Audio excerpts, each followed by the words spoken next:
तो गाइस चलिए आज की वीडियो का शुरुआत करते हैं बाहुबली धनंजय सिंह वर्सेस ब्रजेश सिंह। हाँ, आपको जानकारी के लिए गाइस बता दूं, इस दोनों में कभी भी खूनी दंगल हो सकता है और इसका मेन कारण जानते हो कौन है? ब्रजेश सिंह। हाँ, क्योंकि उसने उस शेर के मुंह में हाथ डालने की कोशिश की है जो शुरू से ही शिकार करते आ रहा है। जी हाँ, धनंजय सिंह के जौनपुर में अपने बेटा को सेटल करने के लिए जिसके उसने उसके एरिया में जाके दबदबा बनाने की कोशिश की है और इस बात को चुनौती देने के लिए अयोध्या से सोनभद्र तक वो धार्मिक आयोजनों में शामिल होने के लिए लंबे लंबे दौरे कर रहे हैं। लेकिन उनका सबसे खास है उनका सोनभद्र जाना। 12 जून को धनंजय सिंह सोनभद्र जाते हैं, वहां श्री राम कथा के आयोजन में शामिल होते हैं। फिर अपने सोशल मीडिया अकाउंट एक्स में लिखते हैं, जनपद सोनभद्र नगर पंचायत ओबरा में कथा व्यासपीठ में पूज्य दिलीप कृष्ण भारद्वाज जी महाराज के निज आवास पर पहुंचकर आत्म भी भेंट की और उनके मुख्तार बिंदु श्री राम कथा व श्रवण किया। श्री राम कथा को सुनने भर की बात नहीं, दरअसल अब सोनभद्र बाहुबली ब्रजेश सिंह प्रभाव वाला क्षेत्र माना जाता है। सोनभद्र चंदौली वाराणसी में धनंजय सिंह ने कभी अपने सक्रिय जाहिर करने की कोशिश नहीं की, लेकिन जब से वह ब्रजेश सिंह अपने बेटे को जौनपुर को जिला पंचायत अध्यक्ष बनवाने के लिए जोर आजमाइश कर रहे हैं, तो धनंजय सिंह ने भी बैक फुट के बजाय फ्रंट फुट से आकर खेलना बेहतर समझा। सोनभद्र में श्री राम कथा के बहाने उनका यह दौरा उसी लिहाज से अहम माना जाता है कि यहाँ कहा जाता है कि जिस तरह से ब्रजेश सिंह ने अपने प्रभाव वाले चंदौली और वाराणसी के बजाय जौनपुर में ताकत झोंक रहे हैं, तो जवाब में धनंजय सिंह ने ब्रजेश सिंह के प्रभाव वाले सोनभद्र में दौरा किया। आपको क्या लग रहा है कि ब्रजेश सिंह इनके मूर्ख है जो ब्रजेश सिंह के एरिया सोनभद्र में जाके रैली करते हैं? आपको जानकारी के लिए बता दूं, अगर इसी तरह से चलता रहा तो ज्यादा दिन नहीं आपको फिर से इन दोनों के बीच में एक खूनी दंगल देखने को मिलेगा। तो चलिए अब बात करते हैं दूसरे बाहुबली, जिसे आप सबसे यूपी के सबसे बहादुर सबसे बड़ा बाहुबली कहते हैं, जिसका नाम है ब्रिजभूषण शरण सिंह। हाँ, तो गाइस आपको बता दूं कि इनको और इनको बेटा को जान से मारने की धमकी मिली है।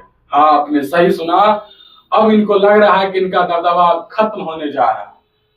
हाँ, क्योंकि आज पहली बार ये कैमरा के सामने ये भी एक्सेप्ट किए हैं कि मुझे किसी व्यक्ति का नाम लेने से डर लगता है, जब समय आएगा तो मैं बता दूंगा।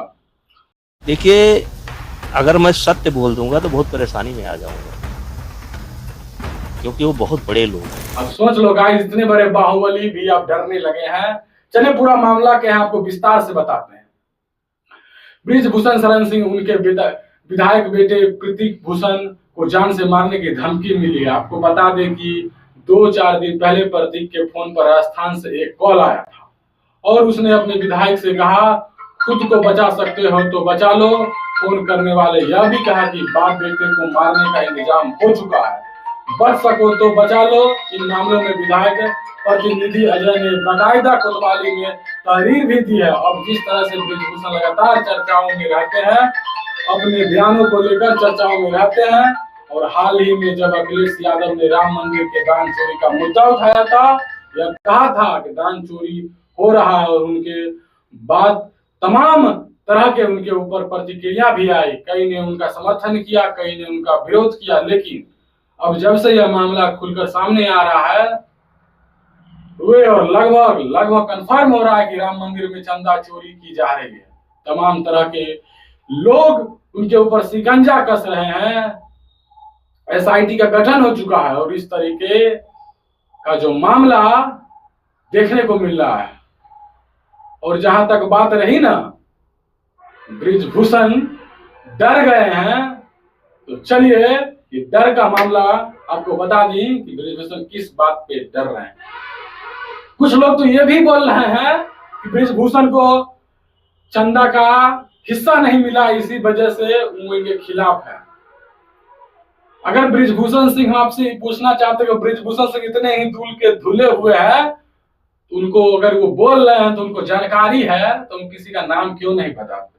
और जब उनसे मीडिया वाला पूछा तो पता है क्या बोले? सुनिए, अगर मैं सत्य बोल दूंगा तो बहुत परेशान हो जाएगा, तो सत्य बोलने की हिम्मत अभी हमारे अंदर नहीं है। कभी समय आएगा तो बता देंगे। तो दबदबा था, दबदबा है और दबदबा रहेगा। उत्तर प्रदेश के सियासत में गूंजने वाला यह मशहूर डायलॉग है, जिसने सुनकर ब्रिजों के पसीने छूट जाते थे। जो शख्स देश के बड़े बड़े इंटरनेशनल पहलवानों की अपनी उंगलियां पर नचाता था, जिसने कुश्ती संघ से लेकर कैसरगंज की सल्तनत तक सिर्फ हुक्म चलाना सीखा था, आज उस बाहुबली के सुर बदलते बदलते नजर आ रहे हैं।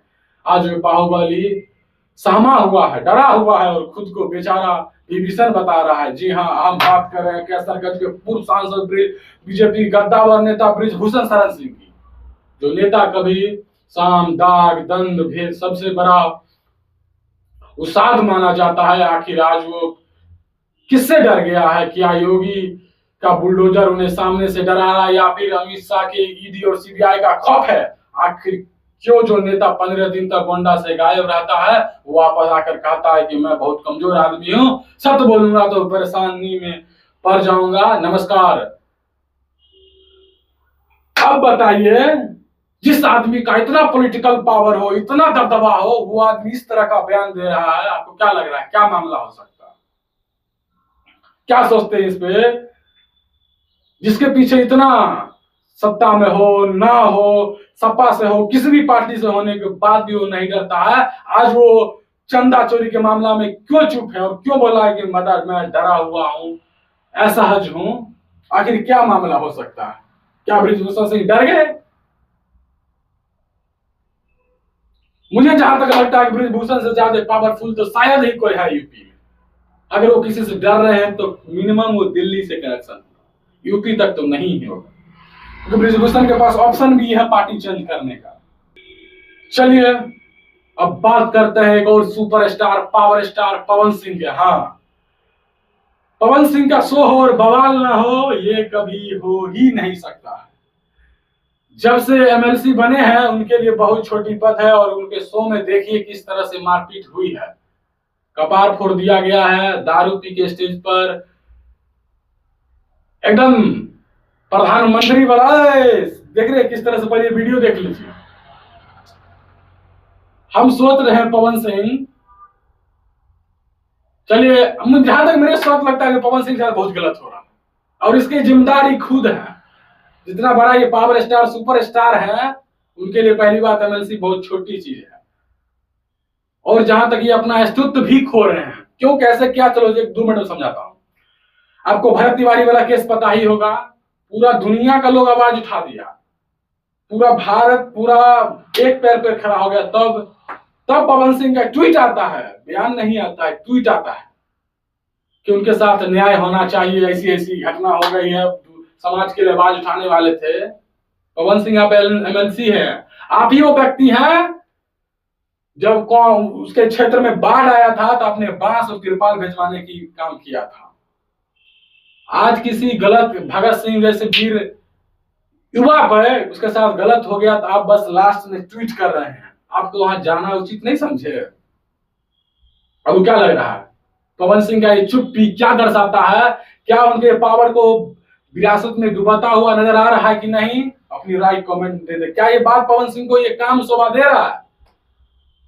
चलिए अब बात कर लेते हैं आनंद मोहन की। हाँ, वही आनंद मोहन जिसको जेल से निकालने के लिए मुख्यमंत्री नीतीश कुमार जी एक पैर पर खड़ा हो गए थे। हाँ, उनका बयान सुनिएगा ना, भरत तिवारी पर तो आपके दांतों तले उंगली चिबा जाइएगा।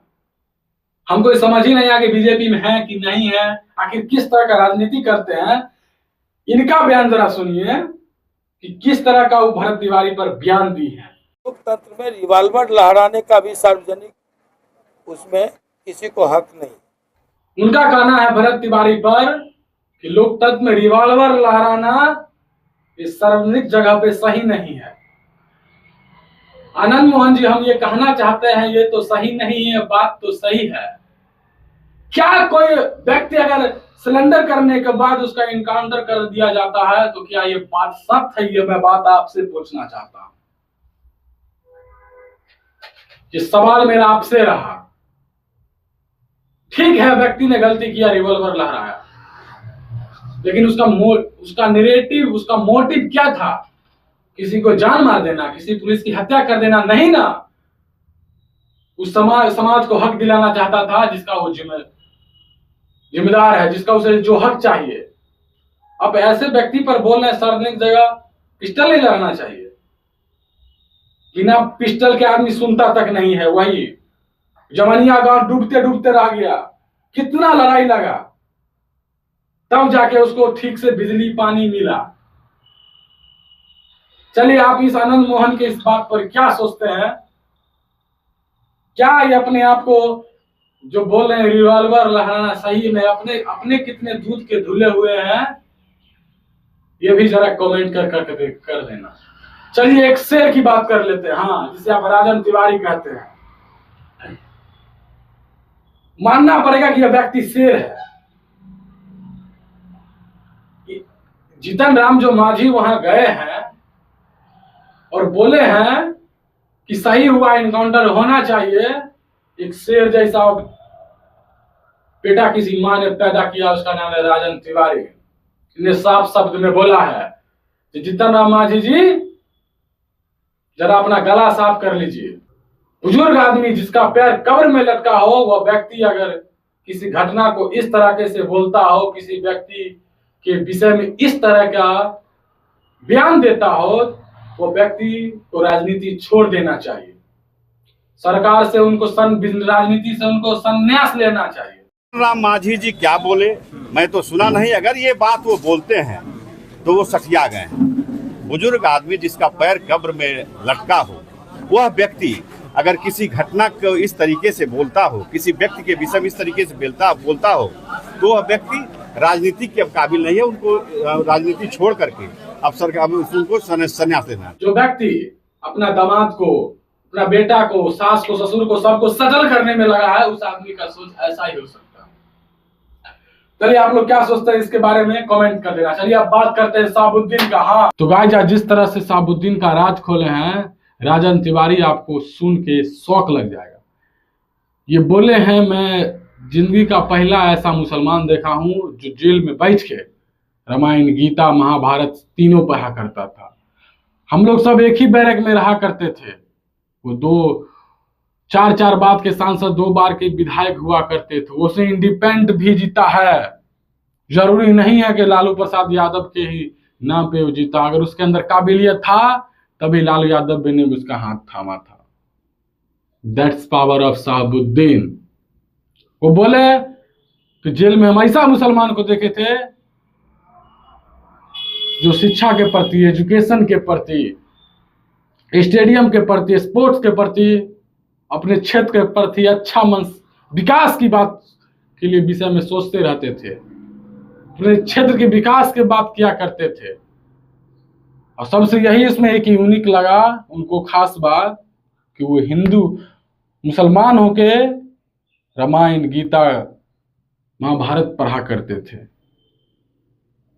चलिए, आप लोग क्या सोचते हैं शहाबुद्दीन की इस काम को? अपनी राय कमेंट में दे देना। चलिए, अब बात करते हैं अनंत सिंह की। हाँ,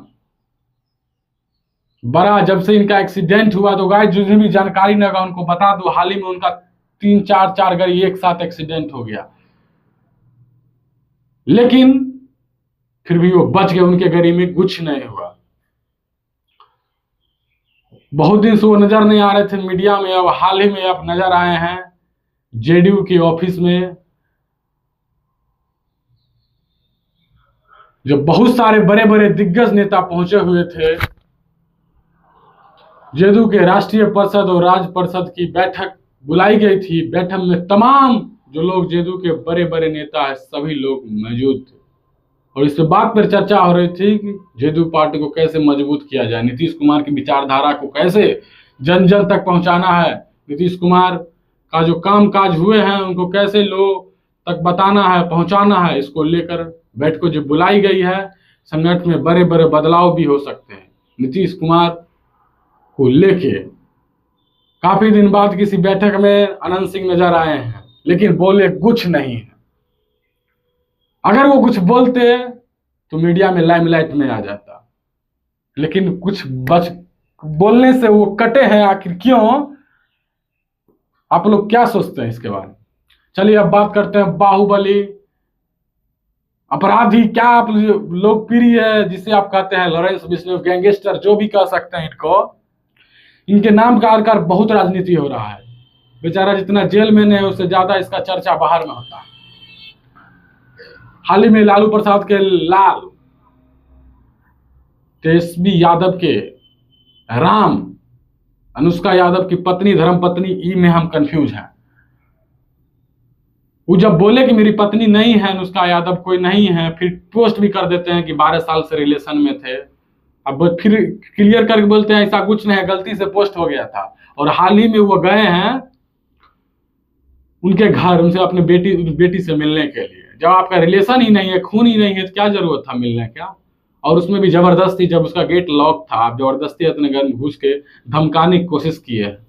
और जब उसका भाई, अनुष्का यादव का भाई ने केस कर दिया, तो किसी से कॉल करवा के, इंटरनेशनल कॉल करके अपने आप को लॉरेंस बिश्नोई बता के धमकी देने की कोशिश की है। देख रहे हो किस तरह से लॉरेंस बिश्नोई का नाम से राजनीति हो रहा है। हेलो, बिश्नोई ग्रुप तो बोल रहा हूँ, मोहित मंत्री के बारे में एक भी शब्द सुन गया नहीं, इतनी गोली मारा तेरा समझ में नहीं आया। मैं प्रशासन का सहारा ले लिया, जिसका इतना सहारा लेना ले लिए। सच में अगर लॉरेंस बिश्नोई इसको ठिकाने में ले लिया ना गाइस, पानी पसीने पसीने छूट जाएंगे। सब राधे राधे राधे राधे नाटक छूट जाएगा। That's power of Lawrence Bishnoi. चलिए वीडियो कैसा लगा आप लोग कमेंट करके बता दें। चलिए आपसे फिर से नेक्स्ट वीडियो में मिलते हैं बहुत सारे बाहुबली के अपडेट के साथ। तब तक के लिए जुड़ने के लिए सब्सक्राइब कर लेना।